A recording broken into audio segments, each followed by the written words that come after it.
Trin.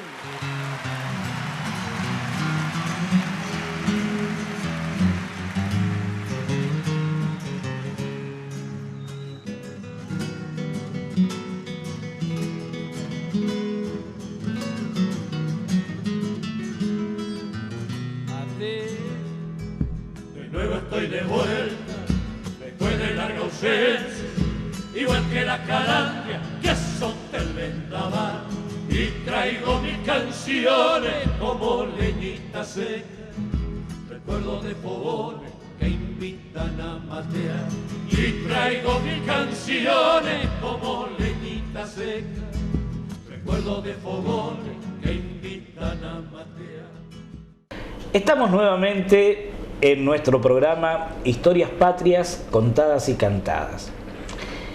Realmente es dable referir que diariamente la gente que nos cruza por la calle, por las veredas, nos pregunta acerca de ciertos temas, de ciertos personajes que han transitado por nuestra historia argentina, nacional, regional, local, y siempre parece existir las mismas inquietudes.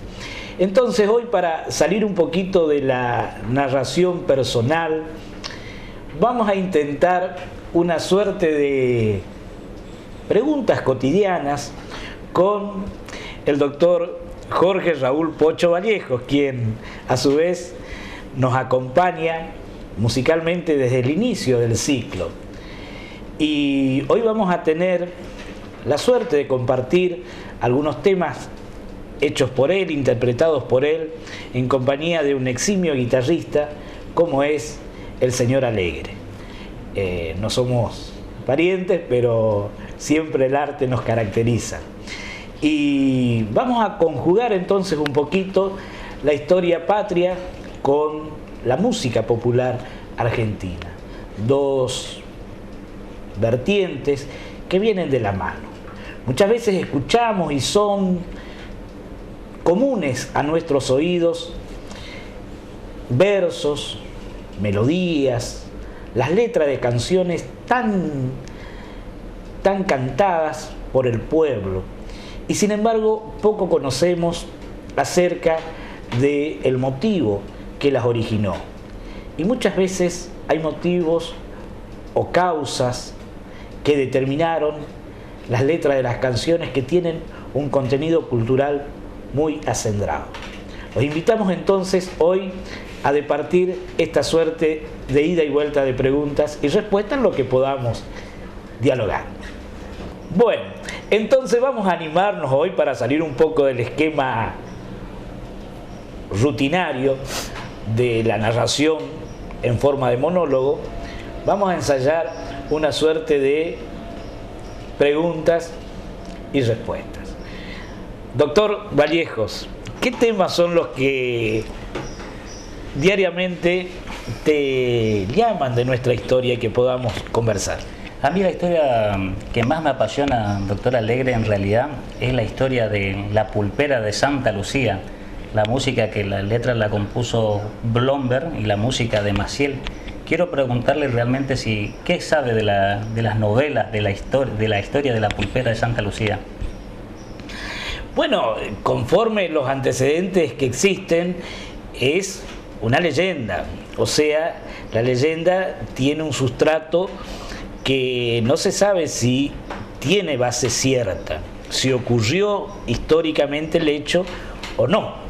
Lo cierto es que hacia la década del 20, del 30, Héctor Pedro Blomberg, un escritor, ensayista, escritor de obras de teatro y de letras que se hicieron muy populares, escribió, entre otros, La pulpera de Santa Lucía, la de Montserrat, la historia de la esposa del Chacho Vicente Peñalosa.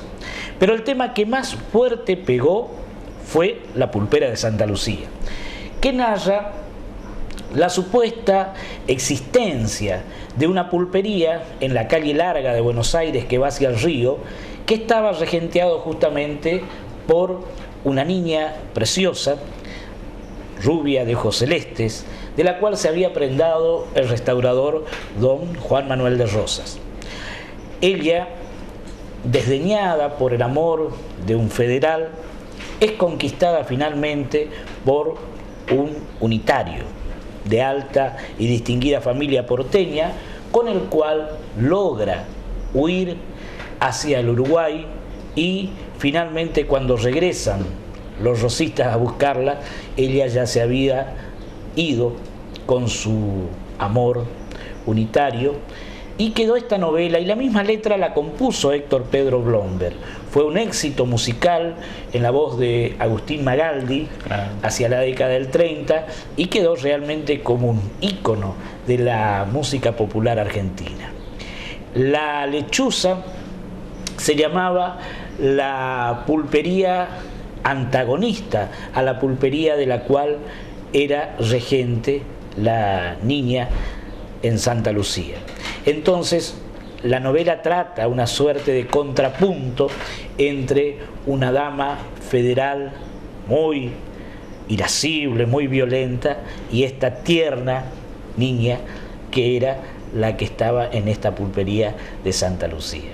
Me gustaría, doctor, usted que realmente es un as con la guitarra, en compañía del amigo Alegre, que nos interprete al menos una parte de este hermoso tema, Valsecito Criollo, La Pulpera de Santa Lucía. Con mucho gusto para toda la audiencia y para usted en especial, doctor Alegre.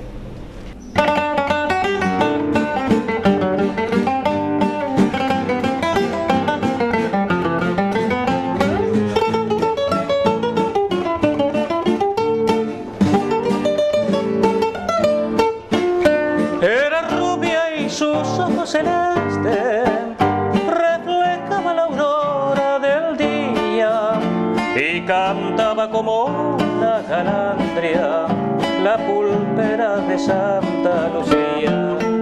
Era flor de la vieja parroquia, quien fue el gaucho que no la quería.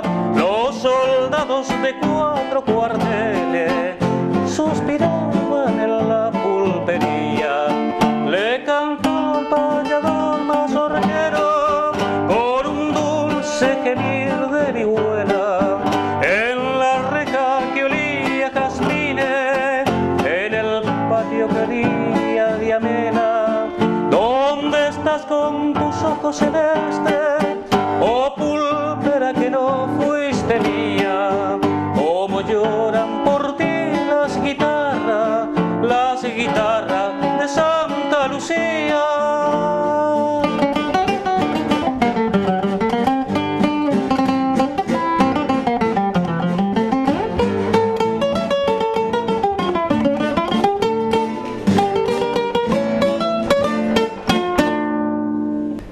La otra pregunta que tengo, doctor, que todos por allí, y esta en especial es mía también aparte.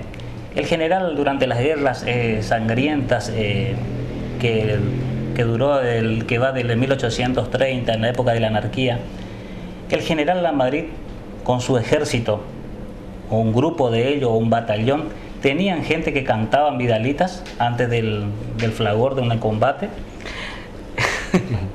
Gregorio Araoz de Lamadrid, tucumano, unitario, también peleó a favor de Rosas en un momento determinado de las guerras intestinas del siglo XIX.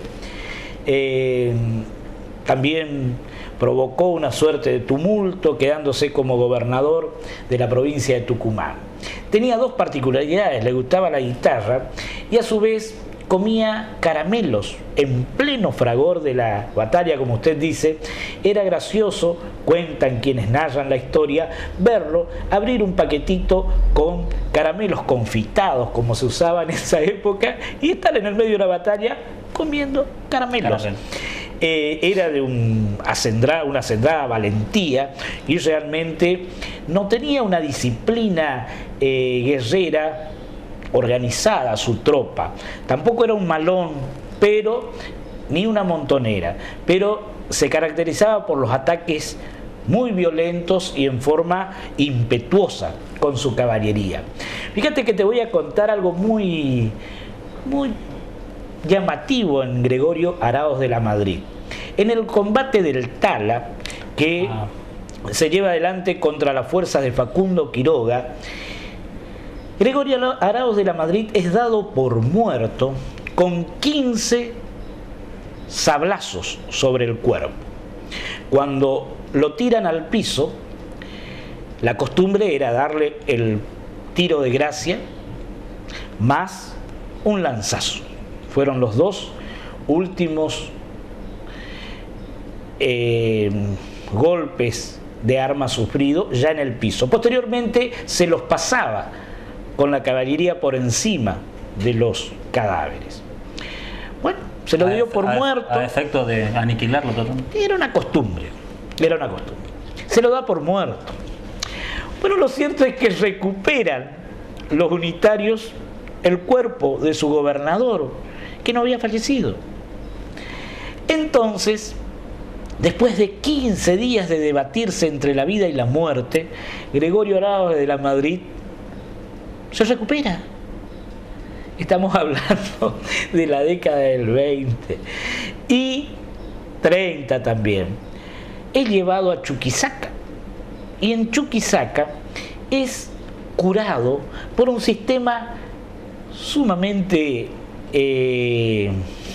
rudimentario que existía entre los indios curanderos, que era el de succionar con la boca la herida que le había dejado ese lanzazo último. Lo otro todo había sanado, tenía muy buena coagulación, pero el lanzazo quedó prácticamente hasta producir una gangrena. Entonces este indio se acostó en un catre al lado de la cama de campaña de Gregorio Araoz de la Madrid, y mediante este sistema de colocarse diversos yuyos medicamentosos en la boca, fue succionando diariamente la herida hasta restablecerlo totalmente. A tal punto que en 1852, cuando cae don Juan Manuel de Rosas tras la batalla de Caseros, del desfile triunfal encabezado por don Justo José de Urquiza, con su galera negra, su poncho blanco y su cintilla punzó demostrando que él era federal, claro. En Buenos Aires, Gregorio Araoz de la Madrid desfiló en ese desfile triunfal, siendo el más ovacionado de todos los viejos guerreros de la independencia que lucharon contra la tiranía de Rosas.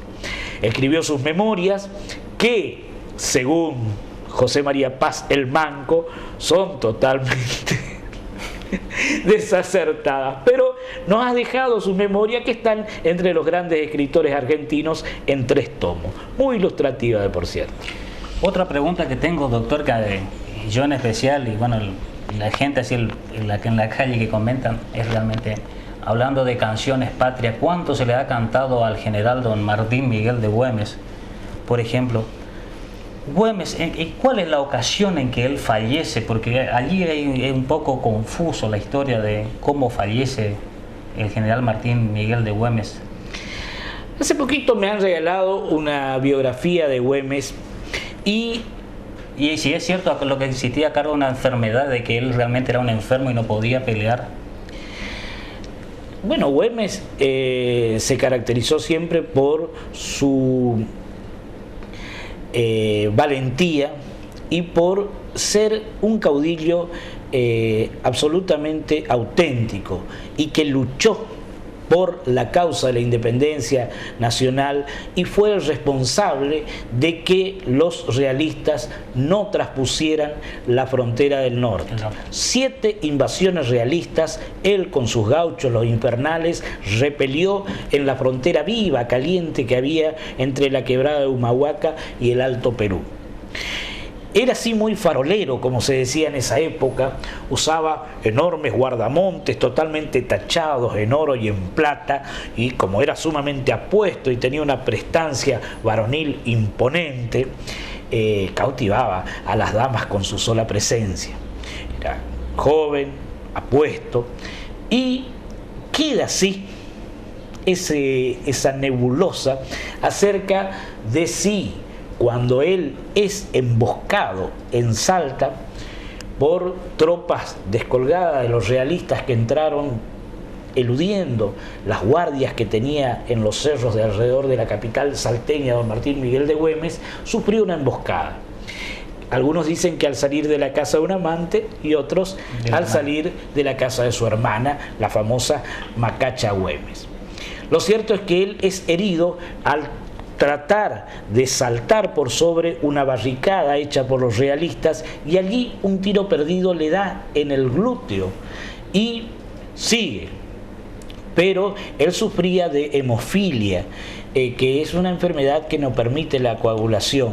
Entonces termina falleciendo desangrado tras largos días de agonía, y enterados los realistas, que ya tomaron la capital de Salta, de que don Martín Miguel de Güemes estaba en sus últimas horas, van y le ofrecen, a cambio de darle una atención médica adecuada, la rendición de Salta y de sus tropas. Él prefirió morir antes que entregar su tropa y su frontera. Pero es muy patética la muerte de la mujer de don Martín Miguel de Güemes, que era una de las damas más preciosas que tenía Salta. Dicen que él le había escrito poco antes de morir de que ella lo iba a seguir en la muerte como lo siguió en la vida. Ella se llamaba Carmen Puch. Lo cierto es que ella, al enterarse de la muerte de don Martín Miguel de Güemes, entra en un estado de depresión tal que se corta la rubia cabellera preciosa que tenía y se encierra en un rincón de la pieza de la estancia de su padre y se deja morir.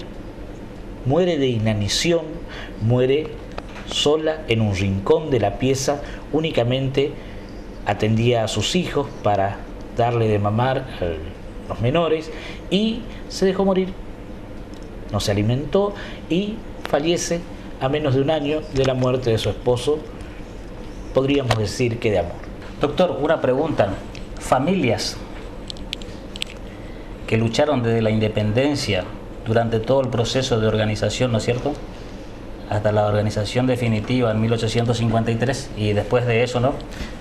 La familia Balcarce, ¿qué lugar ocupó? Bueno, realmente cuando se habla de familias patricias de Buenos Aires o del interior de las viejas 14 provincias que entregaron sus hijos a la independencia, a la causa de la libertad, realmente sobresale la familia Balcarce. Desde el padre, que murió en un entrevero, hasta los 4 o 5 hermanos. Todos se caracterizaron al igual que los Necochea, ¿cierto? Pero en este caso te voy a contar de Mariano Necochea. Mariano Necochea fue una de las espadas más brillantes que tuvo el Ejército Libertador de San Martín. Y fue sancionado por San Martín, al igual que Güemes por Belgrano, por una cuestión de polleras. Se había enamorado perdidamente de la Pepa Morgado. La Pepa Morgado era la esposa del jefe realista de Chile. A tal punto fue un caso totalmente estruendoso en esa época que San Martín es obligado a enviar a esta dama de Chile a Mendoza, donde estaban prisioneros los realistas tomados en Chile, entre ellos el esposo de la Pepa. Ella logra fugarse tras Necochea y lo acompaña en la larga campaña al Perú llevada adelante por el Ejército Libertador, entre ellos el Ejército de los Andes. En la batalla de Junín, que fue una de las últimas grandes batallas que se libró por la Guerra de la Independencia y ya comandado por Bolívar, ya se había ido San Martín, Mariano Necochea es dado por muerto, con muchas heridas, algo así como 20 y tantos heridas se le contaron, y tirado en el suelo de la batalla, porque esta batalla de Junín fue un pacto de caballeros, si vale, entre los realistas y los criollos. Se acordó usar su arma blanca no se usó un solo tiro en la batalla de Junín. Ni cañones, ni fusiles, ni banderolas, ni tercerolas. Se usó armas blancas, bayoneta, espada, lanza y cuchillo. Necochea es tirado, dado por muerto, y un soldado criollo que se había pasado a los realistas lo reconoce y lo levanta y lo lleva en grupas de su caballo rumbo al campo realista. Cuando los argentinos se dan cuenta de que le falta su oficial jefe, van tras las tropas realistas y recuperan el cuerpo ya casi exánime de Necochea. También, al igual que la Madrid, es recogido, y dicen que daba ternura verle a la Pepa Morgado arrodillada frente al catre de Mariano Necochea, succionándole con la boca cada una de las heridas casi mortales sufridas en esa feroz pelea. Y logró salvarle la vida con emplastes de medicamentos indígenas, precolombinos, yuyos, médicos, como los tantas veces cantados por don Atahualpa Yupanqui, logró salvarlo a Mariano Necochea. Realmente, si hoy los médicos ¿qué dirían? Que persiguen tanto estas artes medicinales tan antiguas, vivieran estos casos, veríamos cómo reaccionaría, ¿cierto? Otra pregunta. ¿Cómo eran las comunicaciones en ese vasto territorio que abarcaba miles y miles de kilómetros cuadrados entre Chuquisaca, Buenos Aires, Córdoba, Cuyo, el litoral? Y bueno, el acta de la independencia, ¿cómo comunicaron a las demás? El sistema más común de transporte era la carreta. La carreta era un enorme carromato con dos altas ruedas, generalmente toda construida en madera, que era el material más noble utilizado por la carpintería en la época de la colonia. Una buena carreta, bien construida en Tucumán, por ejemplo, podía durar hasta un año o un año y medio, con 3 viajes ida y vuelta hasta Buenos Aires. Por supuesto había que cruzar los vados, y la carreta decían que se sentía desde lejos, kilómetros y kilómetros, por el enorme quejido de sus ruedas. Pero la carreta nunca iba sola, sino que se hacían convoyes en los cuales había hasta 15 y 16 carretas. Entonces una partida de carretas saliendo hacia la capital para llevar los productos de Tucumán, los productos de Cuyo, se llevaban higos desecados, rellenos con confituras, por ejemplo, de Cuyo, los famosos vinos ya en ese entonces en Cuyo, para ser vendidos en el puerto de Buenos Aires. Y en Buenos Aires había toda una calle, un mercado de las carretas, donde se juntaban todos esos viajantes del interior y platicaban y departían sus productos. Luego aparecen las volantas, aparecen las diligencias, pero esto ya un poco más adelante. Pero el sistema de comunicación común era a través del chasqui. El chasqui, que era un sistema ya ideado por los incas, que iban con su monta y se remontaba en las postas. Conocemos la posta de Yatasto, la posta del Lobatón. Muchos pueblos, hoy ciudades, fueron originariamente una posta, que eran los lugares más pestilentes que se te pudiera ocurrir. Y encima, el que llegaba a la posta tenía que dormir al aire libre, porque la vinchuca y las alimañas y las sanguijuelas picaban dentro de los recintos por la enorme mugre que había. Entonces era preferible dormir al aire libre, aún pese al acecho de los indios. Pero siempre existía la vigilia de un puma. Humboldt, que es un naturalista que recorrió, y también Hudson, un inglés que estuvo y escribió allá lejos y hace tiempo, en sus historias cuenta que el puma siempre cuidó a los viajeros. Era común en el viajero, durmiendo en la mitad de los caminos, despertarse y encontrar un puma tirado a su lado. No hacía el yaguareté, que el yaguareté sí atacaba y siempre fue enemigo del hombre. Por eso, de ahí el nombre El Tigre de los Llanos, por una batida contra un tigre en los llanos de La Rioja de Facundo Quiroga. Y es llamativo el caso de la avenida Gaona, hoy de Buenos Aires, se le cambió el nombre, ese fue Gauna. Era el apellido del Chasqui, te trajo la noticia de el triunfo de la batalla de Salta. A Matacaballo llegó como aquel famoso Maratón que trajo la noticia a Atenas del triunfo del Maratón. Este trajo la noticia del triunfo de la batalla de Salta y cayó. Gauna, el Chasqui, hoy avenida Gaona. Estilos musicales de la época, hablamos de 1820 en adelante y antes también. Y bueno, quedan vestigios de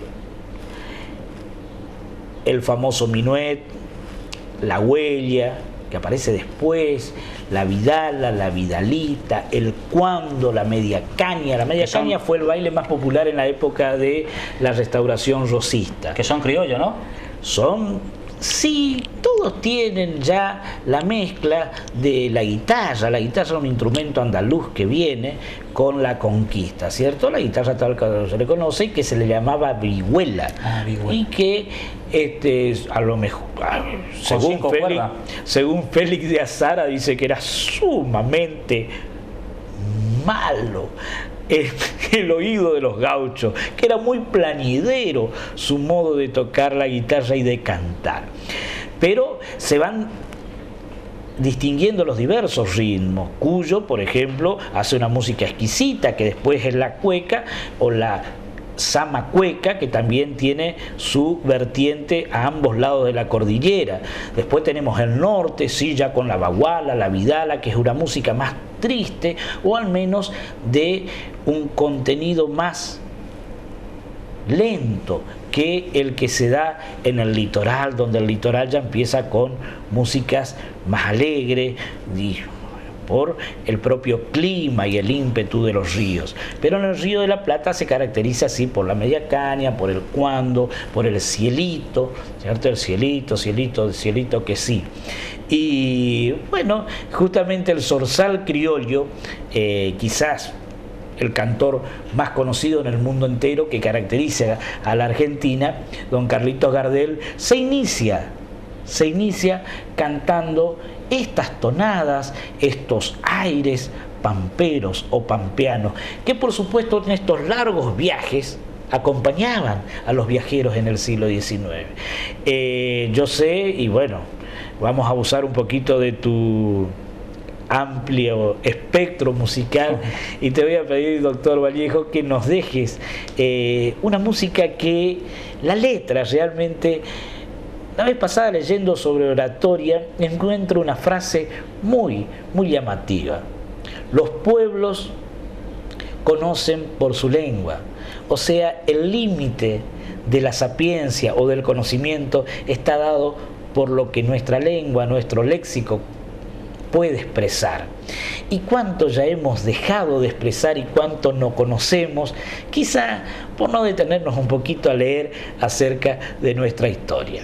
Y imagínense ahora que uno viaja en un tren bala que ya se viene, viaja en avión, viaja raudamente en colectivo en horas nocturnas o en auto a altas velocidades. Lo que eran estos viajes pasando vados, pasando esteros, pasando ríos, pasando montañas, quebradas, amplias llanuras en la pampa, donde lo único que se sentía de lejos era el grito del boyero que iba picaneando los bueyes. Hasta 16 bueyes llegaba a cada carreta con una picana tirada de una argolita y se escuchaba el rechinar de los ejes de la carreta. Ese hermoso tema de Gardel y Razzano aún. Lepera. Y Lepera ya. Lepera era brasileño. Sí, Alfredo Lepera. Caminito soleado, me dice. Caminito soleado. Con gusto, doctor, con gusto. Gracias y espero que les haya sido al menos ilustrativo para todos nosotros esta suerte de pincelada por pasaje de nuestra historia. Gracias, doctor. No, por favor, gracias a usted. Claro, caminito criollo florido y soleado,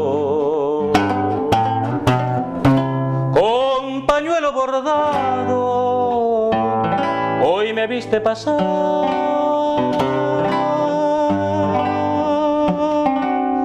Mientras los pastos amigos que saben mi anhelo, como un dulce consuelo, su verde saludo me hacía llegar. Cruzando montes y valles, con alas venía mi pobre carreta, con su carga de esperanza, la rueda la hacían al viento gambeta. Y cuando ya atravesaba la hondura del vado de lenta corriente, una congoja naciente detuvo su impulso para ambos andar, porque en aquel arroyito a veces sus ojos se saben mirar.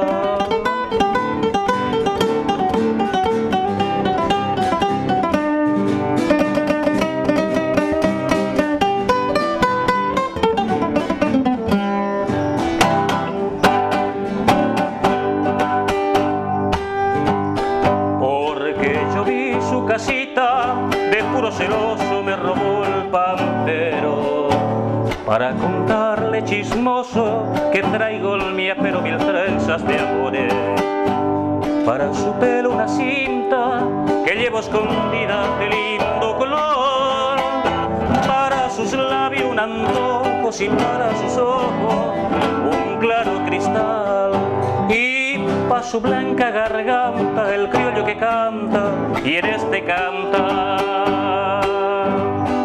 Claro caminito criollo florido y soleado, quiero yo que se asombre cuando ella me nombre al verme llegar.